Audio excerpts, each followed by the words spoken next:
Olá, turma. Nós vamos para a nossa segunda aula da farmacologia cardiovascular e renal. Lembrando que essa aula foi preparada para vocês do curso de biotecnologia e que esse material não pode ser repassado ou divulgado em outras plataformas. Então, na primeira aula, nós falamos sobre os agentes antihipertensivos e também os agentes diuréticos. Faltou uma das categorias dos agentes diuréticos, que eram os vasodilatadores, que eu vou estar falando hoje, porque nós também vamos falar dos vasodilatadores no uso para o tratamento da angina do peito. Então, vamos começando com os vasodilatadores diretos, lembrando que esse é um dos locais de controle da pressão arterial, e o uso de vasodilatadores vai diminuir a resistência periférica vascular e, com isso, reduzir a pressão arterial. Bom, existem várias classes de vasodilatadores diretos, né? Eu vou trazer aqui para vocês algumas delas, né? Então, a primeira classe é a classe da hidralazina e do minoxidil, que são vasodilatadores orais, com normalmente uso em terapia ambulatorial a longo prazo. Nitropruseto, diazóxido e fenoldopam são vasodilatadores parentais, também são utilizados em emergências hipertensivas.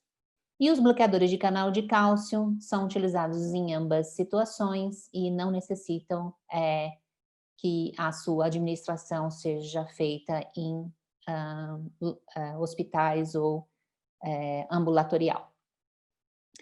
Independentemente do mecanismo de ação, que nós vamos descrever cada um deles, eles vão relaxar a musculatura lisa, musculatura lisa vascular, levando então, como eu disse, a uma diminuição na resistência periférica vascular, reduzindo então a pressão arterial.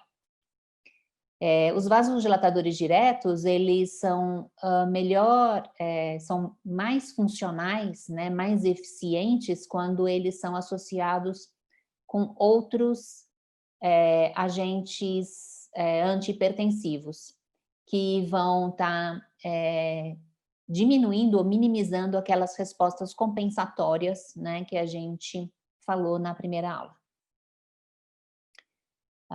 Então, nessa figura, né, estão apontados os locais de atuação dos vasodilatadores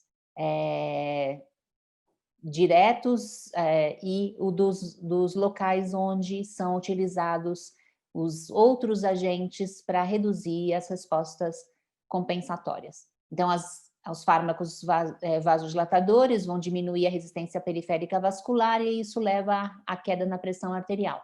Como eu já havia mencionado, existe um mecanismo compensatório nos hipertensos que tende a elevar a pressão arterial novamente. E então, o uso combinado com diuréticos, né, ou o uso combinado com beta-bloqueadores tende a evitar esse aumento na liberação de renina ou do efeito de angiotensina A2 a partir da queda da pressão arterial causada pelos vasodilatadores. Começando então com a hidralazina, aqui está uma apresentação dela, aqui está a fórmula molecular da hidralazina. Ela é, como disse, um vasodilatador, ela dilata arteríolas, mas ela não atua no sistema venoso. E o mecanismo de ação da hidralazina é a ativação da guanilaciclase, que então aumenta os níveis de GMP cíclico, que leva ao relaxamento. É uma ação semelhante à produção de óxido nítrico. Ela é rapidamente absorvida, metabolizada no fígado, tem uma meia-vida curta, de 1h30 a 3 horas, né? E está sempre associada, né, todos os fármacos a algum tipo de toxicidade que está sendo listada aqui para vocês. Uma outra classe de vasodilatador direto é o minoxidil. É possível que vários de vocês já tenham ouvido falar do minoxidil, né? Por conta de um outro uso para esse fármaco. Aqui está a fórmula dele, aqui em cima, né? E a ação dele é a abertura de canais de potássio. a gente sabe, né, que os canais de potássio, eles levam à repolarização da membrana, podendo levar a uma hiperpolarização da membrana, dificultando o desenvolvimento de um novo potencial de ação. Então, ele dificulta a contração na musculatura lisa e, com isso, mantém por mais tempo ela dilatada. Por isso, a sua ação vasodilatadora. Então, a vasodilatação vai fazer com que, né, com a abertura de canais de potássio, a vasodilatação está sustentada aqui, tá? E aqui a gente tem aqui as atividades, né, de alguns bloqueadores de canais de potássio, né, que vão podem modular a resposta eventualmente causada pelo minoxidil e por outros fármacos que abrem os canais de potássio. Bom, como eu disse, né, alguns de vocês já devem conhecer o minoxidil, ele é utilizado de maneira tópica para estimular crescimento de cabelo e pelo, né? Isso foi por conta de um efeito secundário que foi observado a partir dos estudos clínicos com hipertensos. A meia-vida é de 4 horas, tem uma boa biodisponibilidade, e, como eu disse, usado topicamente, né, em formulações, e muitas vezes na forma de shampoos. Uma outra categoria de vasodilatador direto é o nitropruseto de sódio. Ele atua em artérias e veias, também, né, promovendo a vasodilatação, diminuindo a resistência periférica vascular e também o retorno venoso, né, já que tende a manter mais tempo o sangue na porção venosa, né? Ela acaba funcionando como um reservatório de sangue, diminuindo o retorno venoso, diminui o débito cardíaco, isso também contribui para caída, né, para a queda da pressão arterial. A atividade do nitropruseto de sódio é a ativação da guaniliociclase por meio da liberação de óxido nítrico, ou também de uma maneira direta, estimulando a enzima. E aí o mecanismo é o aumento dos níveis de GMP cíclico, que vai causar o relaxamento da musculatura lisa e a vasodilatação. E aqui a gente tem uma formulação, que é o Nipress. Existe uma toxicidade, né, associada ao nitropruseto de sódio, que é o acúmulo de cianeto, que pode levar à alcalose metabólica, tá? Isso por conta, né, do mecanismo o metabolismo do nitropruseto de sódio, né, que vai produzir esses derivados nitrogenados. O outro grupo de vasodilatador direto é o diazóxido. O diazóxido, ele também atua em canais de potássio, abrindo os canais de potássio, então é um efeito semelhante ao minoxidil, né? Embora ele tenha locais de atuação nos canais de potássio diferentes do minoxidil. Abrindo canais de potássio, a membrana ela se hiperpolariza, dificulta então um novo potencial de ação, a membrana ela não se despolariza prontamente, a membrana sem potencial de ação, ela não é capaz de contrair, né, levar a contração da musculatura lisa, então ela permanece no estado relaxado, né, por isso uma atividade vasodilatadora. E aqui a gente tem uma apresentação do diazóxido. Ele é distribuído pelo organismo ligado a proteínas, particularmente a albumina, né, parcialmente metabolizado, e por isso o tempo de vida dele, a meia-vida, é longa, de 24 horas. Ok. Uma outra classe de vasodilatador direto é o fenodopan, está aqui a fórmula dele, algumas apresentações do fenodopan. É um agonista de receptor dopamínico do tipo D1, vai causar vasodilatação arteriolar periférica, e um mecanismo a gente já viu na aula passada. Uma meia-vida super curta, 10 minutos, e normalmente é utilizado em ambulatório, porque depende de uma infusão intravenosa contínua. Seguimos agora para os bloqueadores de canais de cálcio, né, também como vasodilatadores diretos. Eles, além de serem utilizados como agentes antihipertensivos, eles também são utilizados como fármacos de escolha no tratamento da angina, do peito e também arritmia cardíaca. Esses bloqueadores de canais de cálcio, eles vão reduzir a resistência periférica vascular, eles também são vasodilatadores, inibem o fluxo de cálcio nas células musculares lisas, podendo levar também a uma diminuição na força de contração do músculo cardíaco.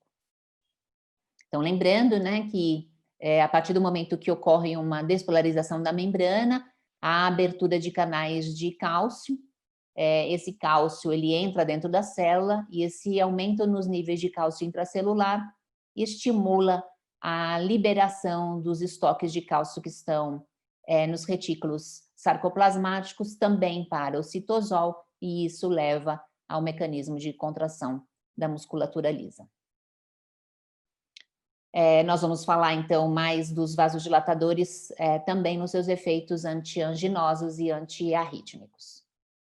Para concluir os agentes antihipertensivos, né, nós vamos para a quarta categoria, que é dos agentes que bloqueiam a produção ou a ação de angiotensina 2. Né? Então, lembrando, né, que a angiotensina 2 ela é produzida a partir da liberação renal de renina, quando ocorre uma queda na pressão arterial, uma hipotensão.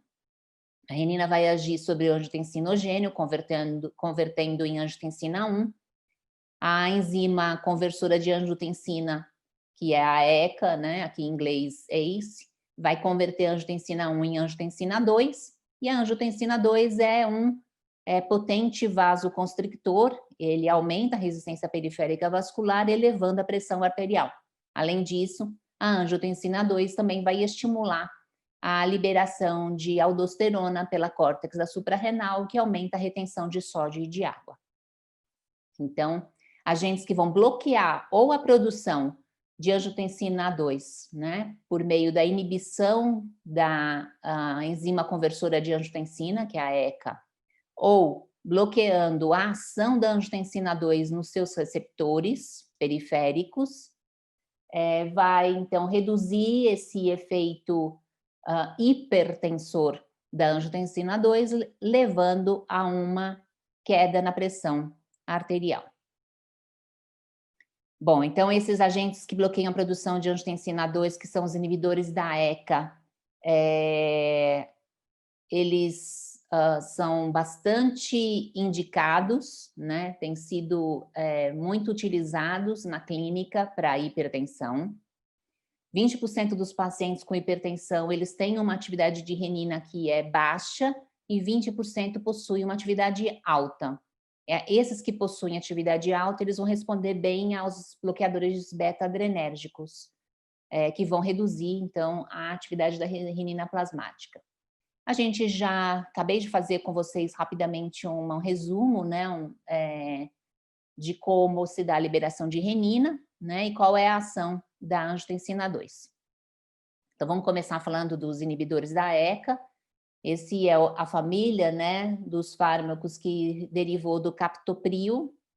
Então, nós temos várias já linhas, né, desenvolvidas a partir desse protótipo, que é o enalapril, lisinopril, benazepril, fosinopril, moezipril, perindopril, quinapril, ramipril e tradolapril. Né? O captopril, como eu disse, é o protótipo. É um agente potencializador de bradicininina, por isso BPP, que foi originalmente isolado do veneno da peçonha da Botrop jararaca, que é uma jararaca, num estudo coordenado pelo Sérgio Ferreira, um brasileiro, né? Fez a passagem faz pouco tempo, e que, então, é um dos responsáveis pelo desenvolvimento de todos os demais inibidores da ECA que são utilizados como antihipertensivos. O captopril ele inibe o sistema renina-angiotensina e também estimula o sistema calicreína-cinina. Aqui está uma apresentação do captopril e aqui a fórmula molecular do captopril. O enalapril é um profármaco, ele vai ser convertido no organismo a enalaprilato, perdão, e também os demais são profármacos. Isso aumenta o tempo de vida, meia-vida, né, desses agentes, né, no organismo, em comparação com o captopril. E aqui a gente tem as apresentações, né, desses inibidores da ECA. Eles são úteis em pacientes que têm doença renal crônica, onde os agentes diuréticos, eles poderiam estar sobrecarregando ainda mais a função renal. Bom, a meia-vida do captopril é de 2 horas, um pouquinho mais, né? E aqueles outros que são fármacos, eles têm um tempo de duração no organismo maior. Então, esses foram agentes que bloqueiam a produção de angiotensina 2. Agora a gente vai para aqueles que bloqueiam a ação da angiotensina 2, que é a losartana e os derivados da losartana, valsartana, candesartana, iprosartana, irbesartana e teomilsartana. Eles bloqueiam os receptores de angiotensina 2 do tipo AT1 e são mais seletivos no mecanismo de evitar essa resposta da angiotensina que os inibidores da ECA, e o efeito também é mais completo, né? Porque outras enzimas são capazes de clivar, além da ECA, de clivar a angiotensina 1 e converter em angiotensina 2. Então, o tratamento com losartana é muito mais eficiente e específico para a ação antihipertensiva. E aqui algumas apresentações desses fármacos. A meia-vida é de 3 a 4 horas, né? E tem também, né, como todos os demais, suas toxicidades, que principalmente dos antihipertensivos, é uma queda acentuada da pressão arterial. Bom, com isso a gente fecha os fármacos utilizados na hipertensão e nós vamos para o tratamento da angina do peito, começando com os agentes vasodilatadores, né, que é onde eu mencionei, né, que a gente tem classes semelhantes às que são usadas para tratamento da hipertensão. Primeiro, né, o que é a angina do peito? A angina do peito, ela é um quadro, né, com uma intensa dor no peito, uma dor torácica, que é causada pelo acúmulo de metabólitos em decorrência a uma alteração na circulação no tecido cardíaco, ou seja, em decorrência de uma isquemia tecidual. Está entre um dos problemas graves de saúde mais comuns nas sociedades ocidentais. A causa mais frequente é a aterosclerose dos grandes vasos coronários, né? Então, a produção da placa aterosclerótica, né? Com o acúmulo da placa aterosclerótica nos vasos coronarianos, isso vai diminuindo a luz, né? Das coronárias, podendo levar a um entupimento ou uma redução no fluxo sanguíneo para o tecido cardíaco, né? E isso vai produzir essa isquemia tecidual, né? E com isso o acúmulo de produtos do metabolismo do tecido cardíaco.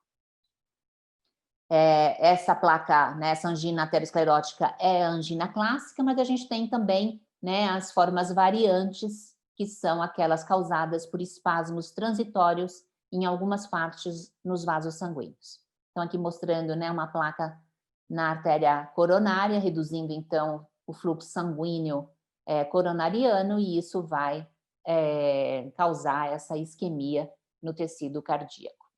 Há na angina do peito, então, né, um desbalanço entre o suprimento de oxigênio necessário para corresponder à demanda de oxigênio naquele tecido.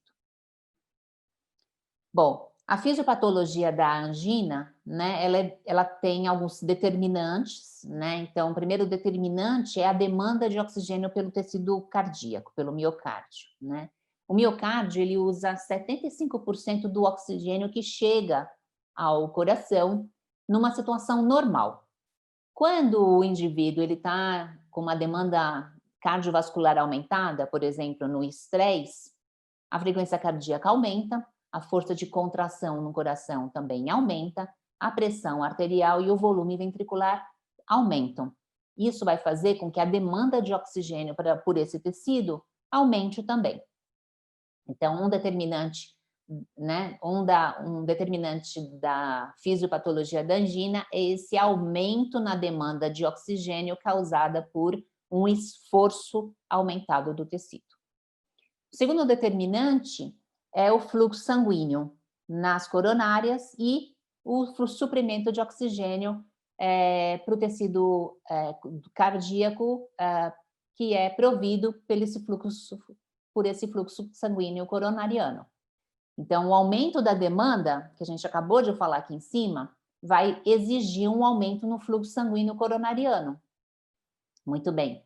Se a gente está, né, com um suprimento sanguíneo já diminuído por conta ou da placa aterosclerótica ou aquele vasoespasmo, né, isso vai causar uma pressão de perfusão, né, durante toda a diástole aórtica que perdura durante a diástole.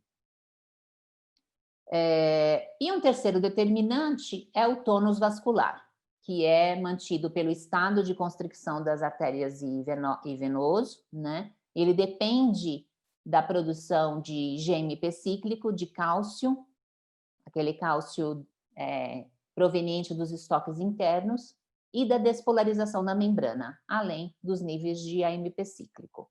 Então, são os principais determinantes, né, ou que vão explicar a fisiopatologia da angina. Bom, como eu disse, né, a gente tem alguns agentes vasodilatadores que são utilizados no tratamento da angina do peito, né? Como mostra essa figura aqui, bloqueio de canais de cálcio vão impedir o influxo de cálcio. Uma diminuição no influxo de cálcio vai diminuir o estado de contração da musculatura lisa, né? E com isso causar essa vasodilatação, melhorando o suprimento sanguíneo. Uma outra via é por meio dos agonistas beta-2 e de outras substâncias que aumentam os níveis de AMP cíclico. Com isso, ocorre com os níveis aumentados de AMP cíclico, ocorre mais rapidamente a inativação das proteínas quinases da musculatura lisa, né? Favorecendo, então, a liberação do cálcio, do complexo cálcio-camodulina e levando ao relaxamento da musculatura lisa. Ok, existem 4 grupos de fármacos que estão aprovados para o tratamento da angina. 3 desses grupos, eles diminuem as necessidades de oxigênio pelo miocárdio. Então, menor a necessidade de oxigênio por miocárdio, menor vai ser a necessidade de fluxo sanguíneo coronariano, perdão, e com isso, menor o esforço para o coração, que é o que também está relacionado à fisiopatologia da angina. E como é que eles fazem isso, né? Isso que diminui a necessidade de oxigênio. Diminuindo os determinantes para as demandas de oxigênio, ou seja, a frequência cardíaca, o volume ventricular e a força de coração do coração. Além desses fármacos que diminuem as necessidades de oxigênio, a gente também tem, né, o grupo, né, de fármacos que aumenta o suprimento de oxigênio ao miocárdio, que são os nitratos e os bloqueadores de canal de cálcio. Então, a gente vai falar de 4 categorias de fármacos utilizados no tratamento da angina do peito.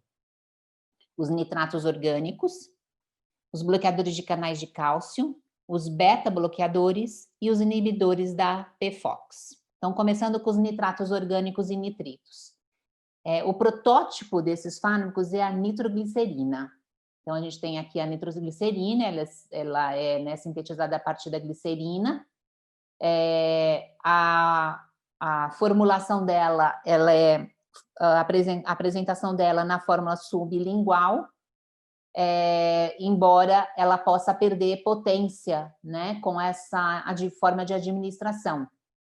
Então, por isso, ela precisa ser mantida em recipientes muito bem fechados, né, e de vidro. Aqui está uma apresentação na forma de cápsulas. Embora a gente conheça, né, a nitroglicerina como um composto, né, explosivo, as formulações da nitroglicerina para tratamento farmacológico da angina do peito, elas não são explosivas. Como é que ela atua, né? A nitroglicerina ela vai ser desnitrada pela glutationa S-transferase, liberando nitrito, e o nitrito liberado ele vai ser convertido em óxido nítrico. E a gente já sabe que o óxido nítrico é um potente vasodilatador, ele relaxa a musculatura lisa, né? Então, com isso vai causar essa vasodilatação, aumentando então a entrega de oxigênio para o tecido cardíaco. Não tem efeito sobre musculatura esquelética ou cardíaca, o que é bem importante, mas pode ocorrer tolerância no uso dos nitratos, por ser produzida pela diminuição dos grupos sulfidrila nos tecidos, que pode ser evitada com o uso de um agente regenerador da sulfidrila.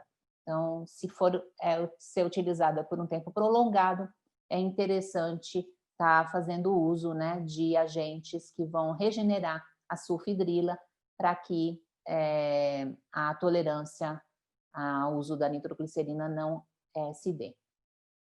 Como eu disse, então, a gente já falou que tem um efeito vasodilatador, aumentando então a distribuição de oxigênio do tecido coronariano.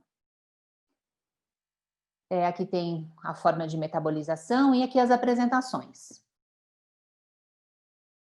Tem toxicidade associada, né? Normalmente associada a uma hipotensão, causada pelo excesso, né, do tratamento vasodilatador. Segunda classe é dos bloqueadores de canais de cálcio. Essa é uma classe extensa de fármacos que são utilizados também no tratamento da hipertensão, né? Os bloqueadores de canais de cálcio utilizados no tratamento da angina do peito, eles bloqueiam o canal de cálcio do tipo L, presentes na musculatura lisa e cardíaca. O primeiro protótipo de bloqueador de canal de cálcio, né, primeiro fármaco que foi desenvolvido e utilizado no tratamento da angina do peito é o verapamil, que é uma fenilalquilamina. E o verapamil ele surgiu de uma tentativa de sintetizar análogos que fossem mais potentes e mais ativos que a papaverina. Então, ele tem uma mudança, né, na estrutura molecular com relação à papaverina. E foi usado e continua sendo usado há bastante tempo. A partir, né, do verapamil, a gente teve outros bloqueadores de canais de cálcio sendo desenvolvidos, as benzotiazepinas, que é o tilitazem, e uma outra geração, que é as deidropiridinas, e aí a gente já tem também um amplo desenvolvimento na indústria farmacológica na indústria farmacêutica, perdão, para várias gerações das dihidropiridinas. Os protótipos delas são, da primeira geração é a nifedipina, mas a partir dela a gente tem várias outras aqui, a gente vai percorrer essas classes todas. Os bloqueadores de canal de cálcio são administrados via oral. Aqui a gente tem, então, vários desses bloqueadores de canais de cálcio. O verapamil está aqui, a nifedipina está aqui. Como eu disse, eles vão ligar, né, aos canais de cálcio, bloqueando o canal de cálcio. O mecanismo de ação das diferentes classes de bloqueador é um pouco diferente por possuir sítios de interação diferente com o canal de cálcio. Então, aqui a gente tem um esquema mostrando um canal de cálcio numa membrana da musculatura lisa, né, arterial ou do tecido cardíaco, com os diferentes sítios de interação das diferentes categorias de bloqueadores de canais de cálcio. E aqui em destaque em vermelho, a dehidropiridina, que tem esses sítios aqui de interação, né? São 2 sítios diferentes de interação com o canal de cálcio. Nós temos alguns que são que entram na célula, né, atravessam a membrana plasmática e vão agir em sítios intracelulares, como o verapamil,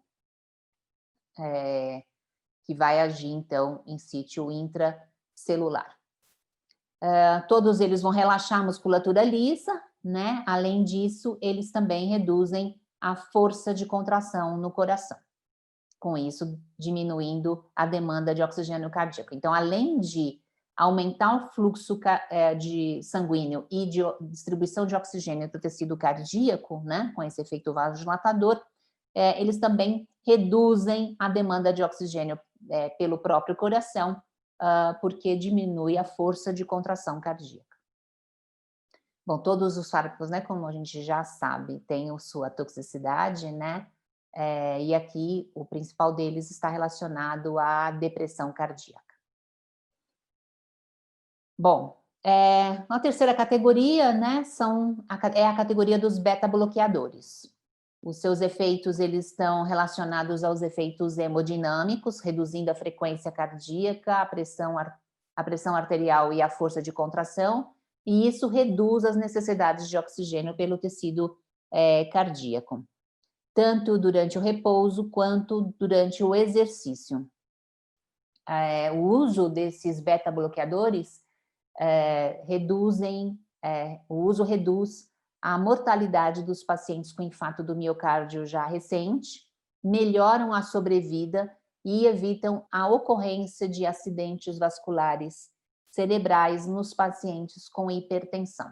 E entre os fármacos beta-bloqueadores utilizados, a gente pode mencionar o propanolol e a atenolol. Nós já vimos propanolol, né, na aula passada, né? E um dos fármacos que foi desenvolvido a partir do propanolol, que é a atenolol, ele é mais utilizado para esse fim. E o quarto grupo, né, que eu mencionei para vocês desses fármacos vasodilatadores que são utilizados para angina do peito é o grupo dos inibidores da PFOX, como a ranolazina. A ranolazina, ela inibe a via de oxidação dos ácidos graxos no miocárdio e bloqueando a corrente de sódio.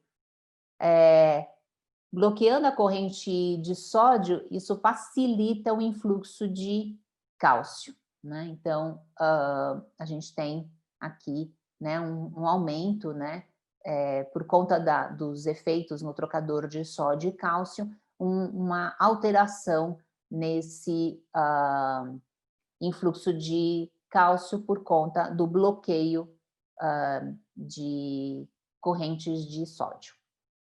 E aqui a gente tem aqui a ação da ranolazina nesse metabolismo de ácidos graxos, né, que vai levar, então, levaria, né, à produção de acetil-CoA, que gera ATP, que vai gerar, então, essa energia necessária para esse trocador sódio-cálcio funcionar. Além desses inibidores da PFOX, né, a gente tem outras categorias de vasodilatadores que também são utilizados na angina do peito, como a ivabradina, que inibe canal de sódio, mas a gente vai falar desses inibidores, né, de correntes iônicas no tecido cardíaco já, quando a gente falar de arritmia cardíaca. Com isso, a gente fecha a angina do peito e passamos para os agentes usados na insuficiência cardíaca. Bom, o que é insuficiência cardíaca? É quando o débito cardíaco ele é inadequado para fornecer o oxigênio necessário para o organismo, né? Então, o coração ele não está dando conta, a atividade cardíaca não está dando conta para fornecer, né, para prover aquele fluxo sanguíneo adequado para prover o oxigênio necessário para o organismo. É altamente letal, uma taxa de mortalidade em 5 anos é de 50%, é a causa mais comum de doença coronariana, nos Estados Unidos, e ela tem 2 tipos, a insuficiência cardíaca sistólica e a insuficiência cardíaca diastólica. O que são elas, né? A insuficiência sistólica é quando a contração, a força de contração e a fração de ejeção diminuem até para menos de 45%. Ela é típica da insuficiência aguda e ela resulta no infarto do miocárdio. E a insuficiência diastólica é quando ocorre uma hipertrofia e uma rigidez no coração com perda do relaxamento adequado. Isso reduz o débito cardíaco e, com isso, a fração de ejeção ela pode ser normal, mas o débito ele está diminuído. Quais são os sinais e os sintomas da insuficiência cardíaca? Taquicardia, na tentativa de compensar esse fornecimento inadequado, pelo débito cardíaco inadequado, redução na tolerância a exercícios, então muito cansaço, ofegação, falta de ar, edema periférico, vejam aqui nessa foto o edema nos membros inferiores, característicos de um paciente com insuficiência cardíaca, e também edema pulmonar e cardiomegalia, que é o aumento, não só o edema no pulmão, que é extremamente perigoso, né, mas também um aumento no tecido cardíaco como uma tentativa de aumentar esse fornecimento de oxigênio para o organismo. Então, isso se dá por conta de mecanismos compensatórios, né, que envolvem o sistema nervoso autônomo simpático e também a resposta hormonal, via renina, angiotensina, aldosterona. É um mecanismo intrínseco, né? Esses mecanismos são intrínsecos, né? E o mais importante deles é a hipertrofia miocárdica, que vai levar essa tentativa do coração para atender as demandas de distribuição de oxigênio para o organismo, né? Já que o débito cardíaco está diminuído, né? O coração não dá conta de fazer, né, essa distribuição adequada, é o crescimento da massa cardíaca, uma hipertrofia miocárdica. Então, uma queda no débito cardíaco vai levar a uma queda, né, nos disparos dos potenciais de ação na carótida, né? Isso vai desencadear um aumento no tônus do simpático, que vai aumentar a força, a frequência de contração e também a pré-carga, ou seja, aumenta todo o débito cardíaco. Também queda, né, no débito cardíaco vai diminuir o fluxo sanguíneo renal, faz com que seja liberada a renina, angiotensina 2 também estimula a descarga simpática, e vai causar também um aumento na pré-carga, um aumento na pós-carga e um remodelamento cardíaco, que é uma das causas, né, dessa hipertrofia miocárdica, que vai levar também a uma falência no coração. Então, apesar de ter um efeito benéfico inicial, né, esse remodelamento, essa hipertrofia, para que o organismo dê conta de suprir todo o sistema de oxigênio, né, fazer essa distribuição de fluxo sanguíneo adequado, ele pode levar ao longo do tempo a mudanças isquêmicas, né, com prejuízo no enchimento diastólico, por conta desse aumento na pós-carga, e ao remodelamento, como eu disse, né, que vai alterar toda a geometria no ventrículo, que pode incluir proliferação de células que não são células contrácteis, como, por exemplo, de células de tecido conjuntivo, ou de células cardíacas anormais, que são diferentes dos cardiomiócitos normais de adulto, eles são mais parecidos com os cardiomiócitos fetais. E aí esse coração ele deixa de funcionar de maneira adequada, os miócitos que são insuficientes vão morrendo por apoptose. Por isso, é uma doença com alto índice de mortalidade. Existem 4 classes, né, de gravidade da insuficiência cardíaca, né, segundo todas as sociedades, né, de estudos e de pesquisas cardiovasculares. Classe 1 é quando o indivíduo não tem nenhuma limitação nas atividades comuns e os sintomas, eles acontecem somente com exercícios mais intensos que o normal. Como, por exemplo, um caminhar mais acelerado, um subir de escada. A classe 2 tem uma ligeira limitação das atividades comuns, resultando numa fadiga e palpitação em atividade física comum, como uma caminhada tranquila.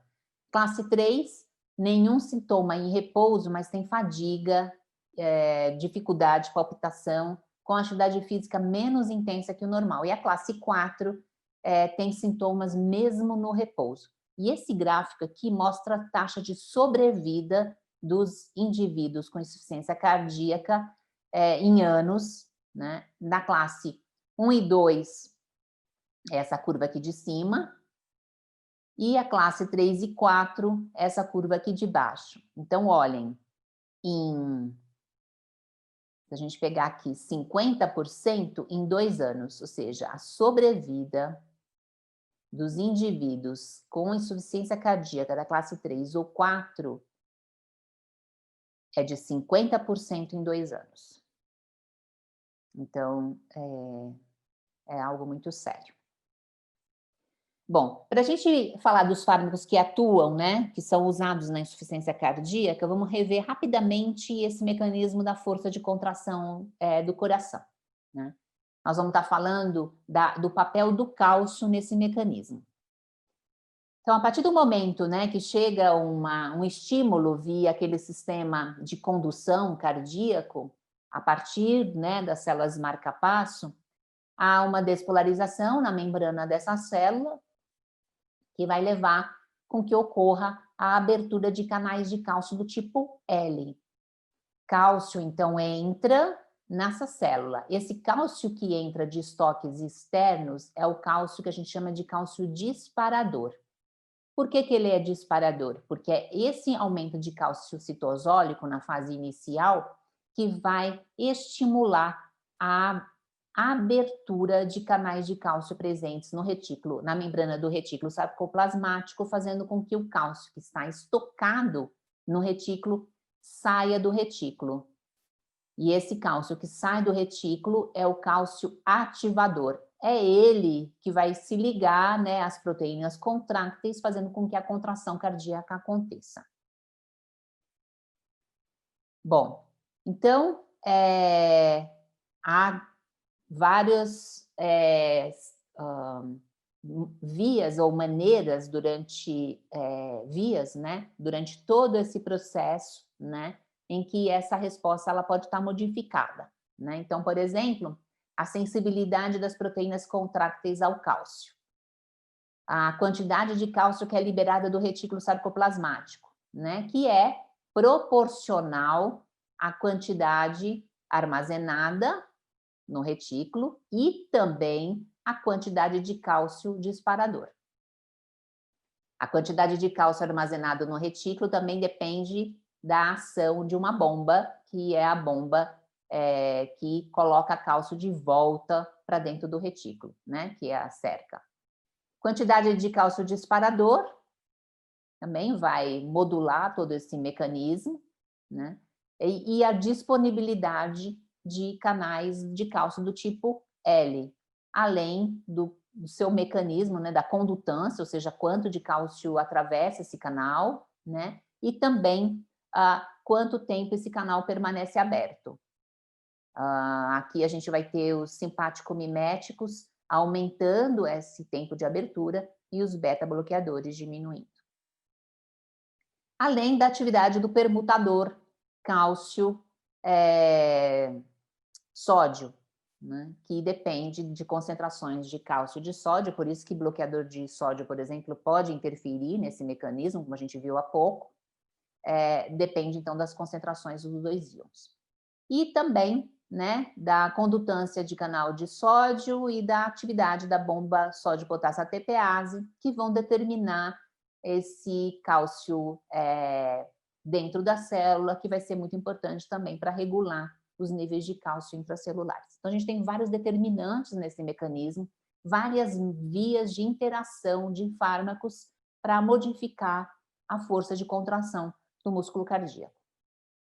Então, a gente tem aqui uma lista de grupos de fármacos que são comumente utilizados na insuficiência cardíaca, a gente tem 10 grupos diferentes aqui, sendo que a maioria deles a gente já viu quando a gente falou de hipertensão e de angina do peito. Tá? Então, nós não vamos repetir, né, esses fármacos novamente. Então, todos que estão em azul aqui nós já vimos, né? E o que a gente ainda vai ver hoje, né, nessa aula, é o grupo dos glicosídeos cardíacos, das bipiridinas e do peptídeo natriurético, usados na insuficiência cardíaca.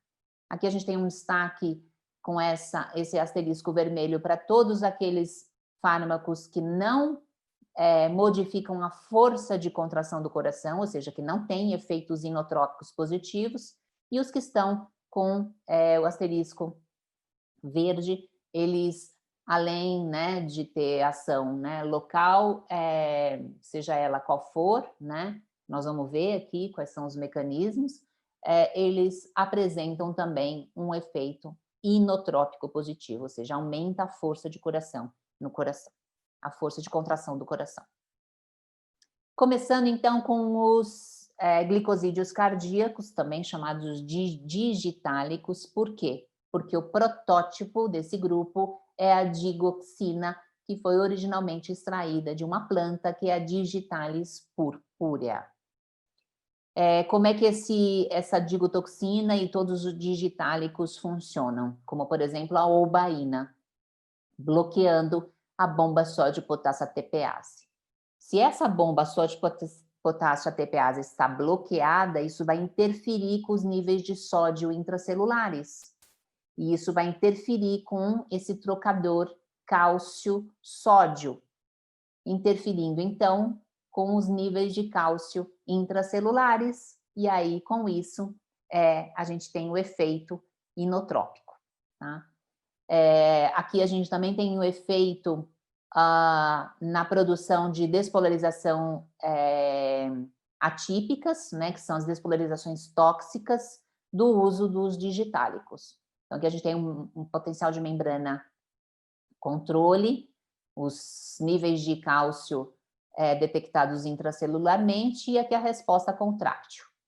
Com o uso, né, de um digitálico, né, no caso aqui a oubaína, não há uma alteração no primeiro momento do potencial de ação cardíaco, mas há um aumento nos níveis de cálcio intracelular e, com isso, o aumento da força de contração, que era o que é esperado, né, no tratamento da insuficiência cardíaca. No entanto, né, com o uso, né, após um tempo da utilização, né, do digitálico, aqui está em 25 minutos, aqui em 47 minutos, o que começa a ser observado é o surgimento de despolarizações oscilatórias, que vão levar a um aumento no cálcio intracelular também, e também contrações, né, atípicas, e isso vai também modificar os potenciais de ação normais, tá? Que são acelerados, são antecipados. Então, isso pode causar uma arritmia cardíaca. A digotoxina, está aqui a apresentação, aqui a fórmula molecular, é o único glicosídeo que está aprovado para utilização nos Estados Unidos. Ele tem, né, alguma toxicidade que é a de produzir aquelas despolarizações tóxicas, né, prematuras, e com isso causar arritmia. Uma outra classe, né, saindo dos digitálicos, né, outra classe das bipiridinas, entre elas a anangrinona e a mildirinona, que são bipiridinas. Elas inibem a fosfodiesterase 3, com isso as concentrações de AMP cíclico ficam aumentadas, aumentando a força de contração no coração. Além disso, também causa vasodilatação. E aqui está a apresentação, né, da bipiridina. A bipiridina é usada na forma parenteral, né, só em casos de insuficiência cardíaca aguda, em leito ambulatorial, hospitalar, e tem aqui também as toxicidades atribuídas ao uso das bipiridinas, e aqui uma formulação. E a terceira classe, né, do peptídeo natriurético, né, o peptídeo natriurético, lembrando, né, é um peptídeo que é produzido pelo tecido cardíaco, também é produzido no sistema nervoso central, a gente também tem um peptídeo semelhante no sistema nervoso central, e ele vai aumentar a excreção de água e de sódio pela urina, sendo importante agente no controle e na regulação da pressão arterial. Então, o fármaco utilizado é um sintético do peptídeo natriurético cerebral, que é a nesiritida. A nesiritida vai aumentar os níveis de GMP cíclico na musculatura lisa, levando a vasodilatação. Além disso, como eu disse, também causa diurese, e isso contribui para uma queda na pressão arterial, uma diminuição no retorno venoso, que vai trazer uma demanda diminuída de esforço cardíaco. Aqui está o peptídeo, então, né, utilizado, ele é um peptídeo sintético, como eu disse, e aqui está a apresentação dele. Bom, existe todo um protocolo clínico, né, no tratamento da insuficiência cardíaca crônica, né? Esse quadro aqui, ele mostra essas etapas desse tratamento, que inclui, no primeiro momento, reduzir a carga de trabalho. Então, para o paciente com insuficiência cardíaca, é importante limitar a atividade, colocar o paciente em repouso, reduzir o peso do indivíduo, porque aí também diminui a demanda, né, cardíaca, controlar a hipertensão, restringir a ingesta de sódio, restringir a ingesta de água, administrar diurético, administrar inibidor da ECA ou bloqueador de receptor de angiotensina, diminuindo com isso, então, né, a pressão arterial e a demanda do tecido cardíaco, administrar digitálico se tiver alguma disfunção sistólica, administrar beta-bloqueador quando tiver, né, um indivíduo com classe 2, 3 e 4, administrar vasodilatador e ressincronizar os disparos cardíacos se houver alguma alteração no ritmo sinusal. Nisso são utilizados os agentes que são usados na arritmia cardíaca, que é a nossa etapa seguinte aqui da aula de hoje. Bom, arritmias cardíacas, elas ocorrem em até 25% dos pacientes que são tratados com digitálicos. A gente já viu que é aparecimento daquela despolarização atípica, tóxica. Também é comum, né, em 50% dos pacientes que são anestesiados e 80% dos pacientes com infarto agudo do miocárdio. É fundamental tratar a arritmia cardíaca, porque ela pode precipitar outros distúrbios cardíacos, né, de ritmo, que podem ser letais, como a fibrilação ventricular, e podem ser tratados, né, a arritmia cardíaca, ela pode ser tratada com o uso de fármacos e terapias que não são farmacológicas, como a colocação de marca-passo, a cardioversão ou ablação, né, por catéter e cirurgia. Nós vamos falar dessas estratégias também. Então, rapidamente relembrando, né, os potenciais de ação cardíacos, porque os fármacos vão estar atuando muito sobre essas correntes iônicas. Então, aqui a gente tem uma figura, né, mostrando os potenciais de ação em diferentes células cardíacas. As células marca-passo são esses dois primeiros registros aqui, o nódulo sinoatrial e o atrioventricular. São potenciais de ação lentos, cuja membrana ela não mantém, né, o seu potencial de repouso estável. A gente tem aqueles canais de sódio do tipo FANE, que se abrem facilmente, levando, então, uma despolarização que é seguida, então, pela atividade de canais de cálcio, que despolarizam completamente a membrana, que depois se repolariza pela abertura de canais de potássio.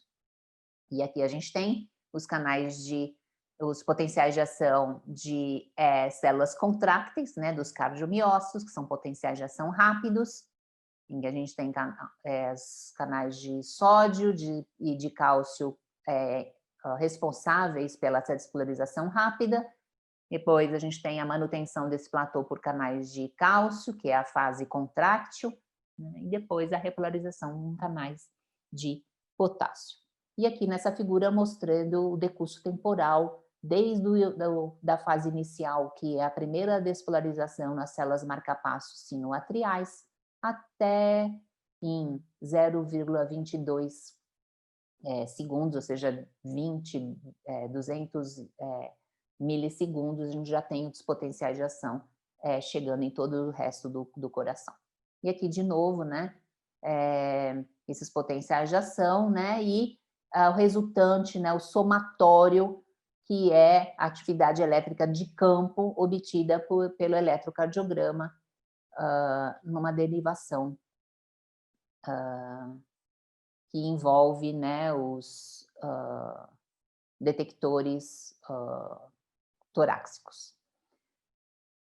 E aqui, de novo, né, as bases iônicas para o potencial de ação, né? Lembrando das correntes de sódio, correntes de cálcio, de potássio, e aqui a gente vai ter as diferentes interferências farmacológicas, como a gente vai ver. As arritmias, então, elas vão constituir, de despolarização cardíaca que desvia desse normal em um ou mais aspectos, uma anormalidade no local de origem do impulso, na sua frequência, na sua regularidade ou na sua condução. Então, a gente tem problemas não só na geração dos potenciais de ação, no formato do potencial de ação, mas também como a condução desses potenciais se dá.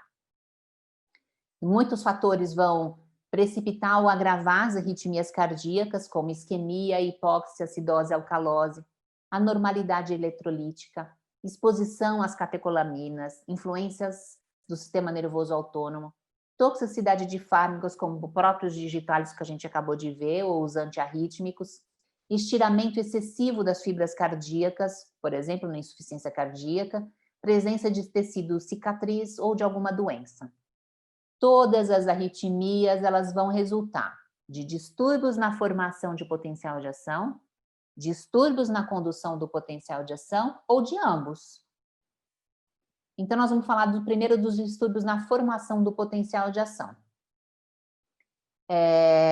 que são, né, a formação daquelas despolarizações tardias, a gente viu com os digitálicos isso, né, que são do tipo EAD ou DAD.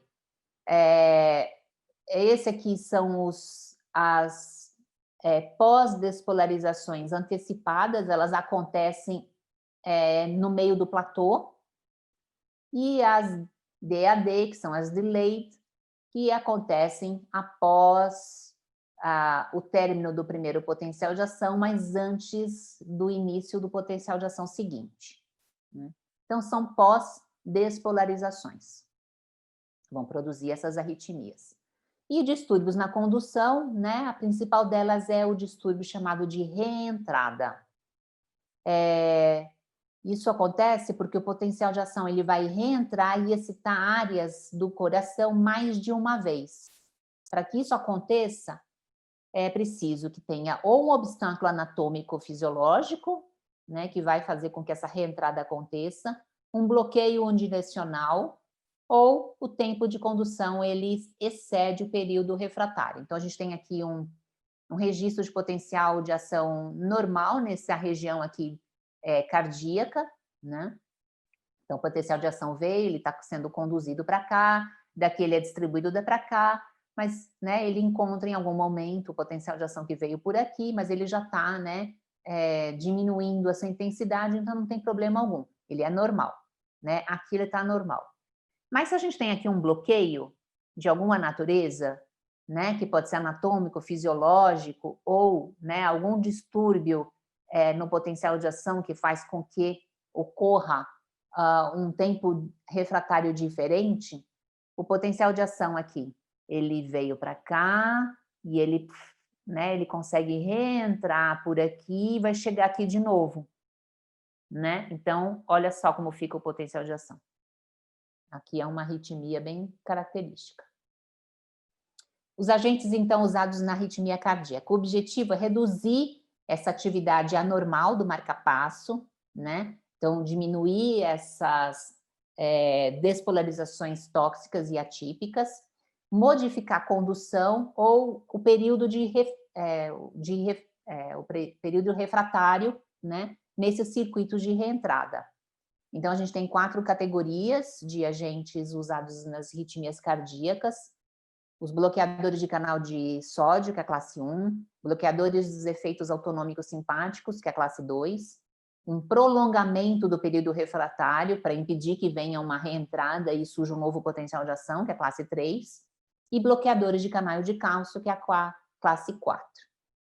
Eles vão reduzir a automaticidade do marcapasso ectópico mais do que do sino atrial, ou seja, eles vão agir preferencialmente naquele marcapasso que está causando, né, essas arritmias, né, e reduzem a condução e a estabilidade e vão aumentar o período refratário de maneira que não seja possível aquelas despolarizações atípicas. Bom, então, começando com os bloqueadores de canal de sódio, que é a classe 1, a gente tem vários subgrupos, né? E aqui alguns fármacos que são bloqueadores de canal de sódio dessa classe. Vejam que os efeitos, dependendo, né, do subgrupo, é um pouco diferente no potencial de ação, né? De qualquer forma, todos eles reduzem o mecanismo de reentrada. Entre eles aqui, um que é bem conhecido é a lidocaína, né? Inclusive um anestésico utilizado amplamente. O subgrupo 1A é a procainamida, está aqui, né, a fórmula dele, né? Ele bloqueia canal de sódio, está aqui a apresentação. Quinidina também do tipo 1A, está aqui a fórmula dele. Aqui é o mecanismo, né, de evitar esse mecanismo de reentrada. Ele é ocasionalmente usado para manter esse ritmo sinusal em pacientes que têm fibrilação atrial. Aqui é um outro, a disopripiramida, também do subgrupo 1. Não vou entrar muito em detalhes sobre eles, né? É importante que vocês saibam que são bloqueadores de canais de sódio, né? Que vão diminuir esse mecanismo de reentrada. Também causando alterações no potencial de ação, como a gente viu no registro lá atrás.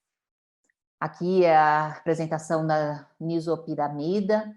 Aqui é só para vocês terem ideia do eletrocardiograma em uma fibrilação ventricular. Ele é muito utilizado, esse fármaco é muito utilizado para tratar a arritmia ventricular. Lidocaína, como eu já mencionei, né, ele é muito utilizado como um anestésico, inclusive anestésico local em pequenas cirurgias. Está aqui a apresentação da lidocaína. Mexiletina também é do subgrupo 1B. Ele é semelhante à lidocaína, só que é administrado de maneira oral.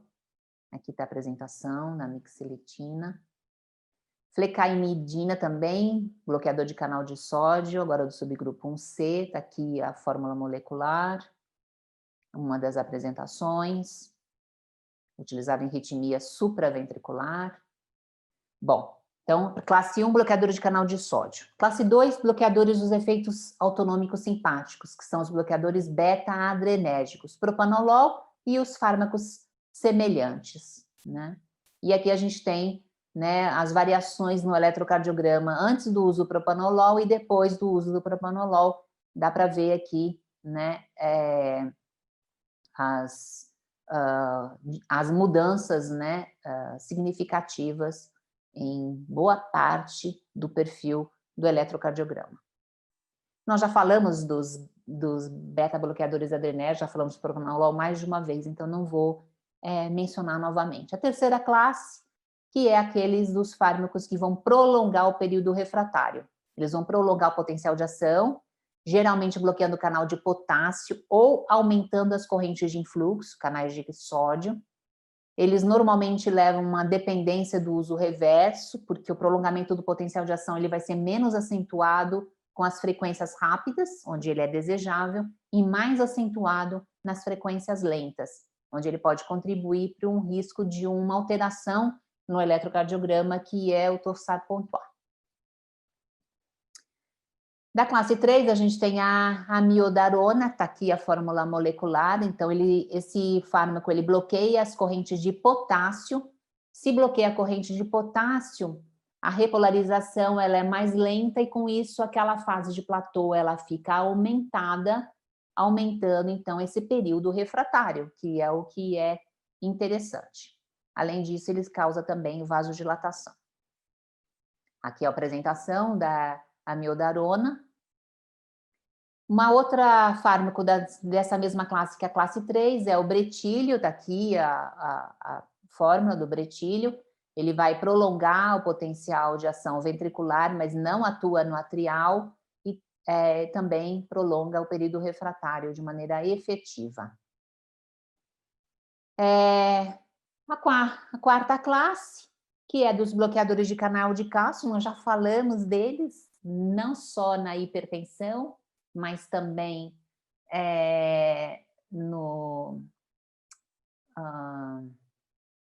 nas doenças, na doença cardíaca, né? Na angina do peito, perdão. Entre eles a gente tem o verapamil, que é um bloqueador de canais de cálcio do tipo L, ativados e inativados. Além de ter uma alteração, né, nos potenciais de ação marca-passo, ele também causa vasodilatação periférica. A gente já viu esse mecanismo do verapamil anteriormente. Bom, com isso, a gente encerra a nossa segunda aula de farmacologia do sistema cardiovascular e renal. Percorremos as principais doenças relacionadas ao sistema cardiovascular, né? E a próxima aula ainda é do sistema cardiovascular, nós vamos falar sobre os fármacos utilizados na resposta hemostática. Até a próxima e cuidem-se.